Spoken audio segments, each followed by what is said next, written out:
ನಮಸ್ಕಾರ, ನ್ಯೂಸ್ 18 ಕನ್ನಡ ಡಿಜಿಟಲ್ಗೆ ಸ್ವಾಗತ. ನಾನು ದಿವ್ಯಾ ಪೆರ್ಲಾ. ದಳಪತಿ ವಿಜಯ್ ಅವರ ಕೊನೆಯ ಸಿನಿಮಾ ಜನನಾಯಕನ್ ಇವತ್ತು ರಿಲೀಸ್ ಆಗಬೇಕಾಗಿತ್ತು. ಆದ್ರೆ ಈ ಸಿನಿಮಾವನ್ನ ಮುಂದೂಡಲಾಗಿದೆ.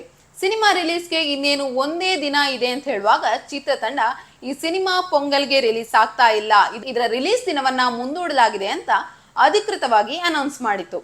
ಇನ್ನೇನು ದಳಪತಿಯವರ ಕೊನೆಯ ಸಿನಿಮಾವನ್ನ ಸಿಕ್ಕಾಪಟ್ಟೆ ಜೋರಾಗಿ ಹಬ್ಬದ ಹಾಗೆ ಕೊಂಡಾಡಬೇಕು ಅಂತ ಅಂದ್ಕೊಂಡಿದ್ದಂತಹ ಎಲ್ಲ ಫ್ಯಾನ್ಸ್ಗೆ ಈ ಒಂದು ಅನೌನ್ಸ್ಮೆಂಟ್ ನಿಜಕ್ಕೂ ಶಾಕ್ ಕೊಟ್ಟಿತ್ತು.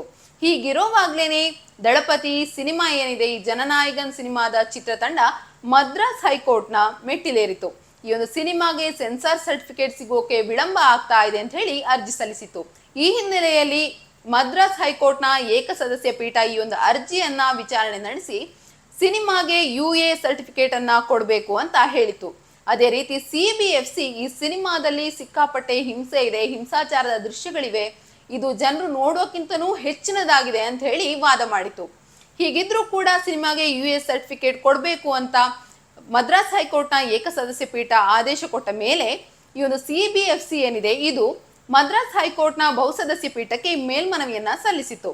ಈ ಮೇಲ್ಮನವಿ ಸಲ್ಲಿಸಿದಂತಹ ಅರ್ಜಿಯ ವಿಚಾರಣೆ ಇಂದು ಮಧ್ಯಾಹ್ನ ನಡೆದಿದ್ದು, ಈ ವಿಚಾರದಲ್ಲಿ ದಳಪತಿ ವಿಜಯ್ಗೆ ಹಿನ್ನಡೆಯಾಗಿದೆ ಅಂತಲೇ ಹೇಳ್ಬೋದು. CBFCಯ ಮೇಲ್ಮನವಿ ಅರ್ಜಿಯನ್ನ ವಿಚಾರಣೆ ಮಾಡಿದಂತಹ ಮದ್ರಾಸ್ ಹೈಕೋರ್ಟ್ ಈ ಒಂದು ವಿಚಾರಣೆಯನ್ನ ಜನವರಿ 21ಕ್ಕೆ ಮುಂದೂಡಿದೆ. ಸಾಮಾನ್ಯವಾಗಿ ಎಲ್ರಿಗೂ ಗೊತ್ತಿದೆ, ತಮಿಳುನಾಡಿನಲ್ಲಿ ಪೊಂಗಲ್ ಅಂತ ಹೇಳಿದ್ರೆ ದೊಡ್ಡ ಹಬ್ಬ. ದೊಡ್ಡ ಸಿನಿಮಾಗಳೆಲ್ಲ ಪೊಂಗಲ್ಗೆ ರಿಲೀಸ್ ಆಗ್ತವೆ. ಪೊಂಗಲ್ಗೆ ರಜೆಗಳು ಕೂಡ ಹೆಚ್ಚಿರ್ತವೆ. ಹಾಗಾಗಿ ಫ್ಯಾಮಿಲಿ ಆಡಿಯನ್ಸ್ ಇರ್ಬೋದು, ಬಹಳಷ್ಟು ಜನ ಥಿಯೇಟರ್ಗೆ ಬಂದು ಸಿನಿಮಾ ನೋಡೋಕೆ ಸಾಧ್ಯ ಆಗುತ್ತೆ.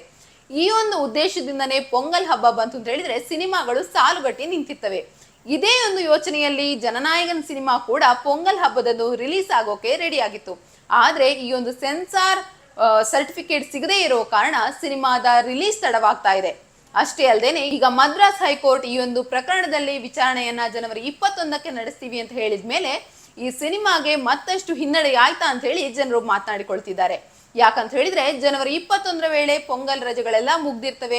ಅದೇ ರೀತಿ ಏನೊಂದು ರಜೆಗಳಲ್ಲಿ ಜನ ಬರ್ತಾರೆ ಅಂತ ನಿರೀಕ್ಷಿಸಿ ಸಿನಿಮಾದ ರಿಲೀಸ್ ಡೇಟ್ ಅನ್ನ ಫಿಕ್ಸ್ ಮಾಡಿದ್ರು. ಇಲ್ಲಿ ಎಲ್ಲವೂ ಕೂಡ ಚಿತ್ರತಂಡದ ಪ್ಲಾನಿಂಗ್ಸ್ ಏನಿದೆ ಅದೆಲ್ಲವೂ ಕೂಡ ತಲೆ ಕೆಳಗಾಗುತ್ತೆ. ಇನ್ನೊಂದು ಕಡೆ ಜನನಾಯಕನ್ ಟೀಮ್ ಸುಪ್ರೀಂ ಕೋರ್ಟ್ ಕದ ತಟ್ಟೋಕೆ ಸಿದ್ಧತೆಗಳನ್ನ ಮಾಡಿಕೊಳ್ತಾ ಇದೆ ಅಂತ ಹೇಳೋ ಮಾತು ಕೂಡ ಕೇಳಿ ಬರ್ತಾ ಇದೆ.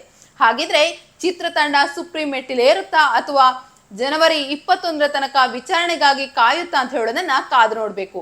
ಅದೇನೇ ಇದ್ರೂ ಕೂಡ ಈ ಒಂದು ಸಿನಿಮಾ ರಿಲೀಸ್ ನಲ್ಲಿ ಆಗ್ತಿರುವಂತಹ ವಿಳಂಬ ಇರಬಹುದು, ಈ ಒಂದು ಸೆನ್ಸಾರ್ ಸರ್ಟಿಫಿಕೇಟ್ ನ ತಕರಾರುಗಳಿರ್ಬೋದು, ಇದೆಲ್ಲವೂ ಕೂಡ ದಳಪತಿಯ ಕೊನೆಯ ಸಿನಿಮಾ ರಿಲೀಸ್ ಆಗೋಕೆ ಸಿಕ್ಕಾಪಟ್ಟೆ ಸಮಸ್ಯೆಗಳನ್ನ ತಂದು ಕೊಡ್ತಾ ಇದೆ ಅಂತ ಹೇಳಿದ್ರೆ ಅದು ತಪ್ಪಾಗಲ್ಲ. ಅಷ್ಟೇ ಅಲ್ಲದೆ ಕೊನೆಯ ದಳಪತಿ ವಿಜಯ್ ಅವರ ಕೊನೆಯ ಸಿನಿಮಾವನ್ನ ಕೊಂಡಾಡಬೇಕು ಅಂತ ತುಂಬಾನೇ ಉತ್ಸಾಹದಲ್ಲಿದ್ದ. ಅದೇ ರೀತಿ ಸಿಕ್ಕಾಪಟ್ಟೆ ಈ ಸಿನಿಮಾ ಕೂಡ ಸಿಕ್ಕಾಪಟ್ಟೆ ಹೈಪ್ ಅನ್ನ ಕ್ರಿಯೇಟ್ ಮಾಡಿತ್ತು.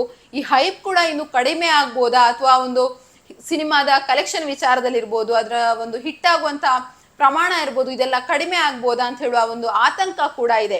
ಹೀಗಿದ್ರೂ ಕೂಡ ಅಭಿಮಾನಿಗಳು ಮಾತ್ರ ಈ ಒಂದು ಸಿನಿಮಾ ಬಿಡುಗಡೆಗೋಸ್ಕರ ಕಾಯ್ತಾನೆ ಇದ್ದಾರೆ. ಅಷ್ಟೇ ಅಲ್ಲದೆ ಚಿತ್ರರಂಗದ ಗಣ್ಯರು ಕೂಡ ದಳಪತಿ ವಿಜಯ್ ಅವರಿಗೆ ಅಣ್ಣ ನೀವು ಬಂದಾಗ್ಲಿ ಪೊಂಗಲ್ ಅಂತ ಹೇಳಿ ಸಪೋರ್ಟ್ ಅನ್ನ ತೋರಿಸ್ತಾ ಇದ್ದಾರೆ.